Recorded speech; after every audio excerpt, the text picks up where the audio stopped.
Hello' everyone, আপোনালোকৰ কি খবৰ?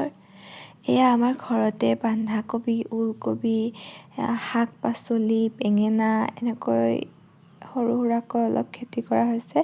আপোনালোকক তাকেই দেখাওঁ বুলি ভাবিছোঁ। এয়া চাব পাৰে ধুনীয়া ধুনীয়া বন্ধাকবি হৈ আছে, এয়া বেঙেনাও হৈ আছে। তাৰপিছত এয়া আমাৰ ঘৰৰ বগৰীজোপা, কি ধুনীয়া ধুনীয়া ডাঙৰ ডাঙৰ হৈছে, খাবলৈও মিঠা আছে। তাকে অলপ বগৰী ছিঙি ল'লোঁ।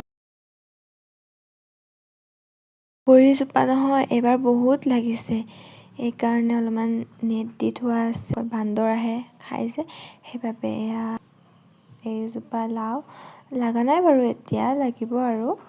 তাৰপিছত এয়া আৰু কেইটামান বগৰী ছিঙি ল'লোঁ, যিহেতু মই ৰুমত থাকোঁ, ৰুমলৈ লৈ যাম। তাৰপিছত আজিলৈ আহিছোঁ, বাই বাই। আপোনালোকে যদি মোৰ ভিডিঅ'বোৰ চাই ভাল পায়, লাইক কমেণ্ট আৰু ছাবস্ক্ৰাইব কৰি দিব।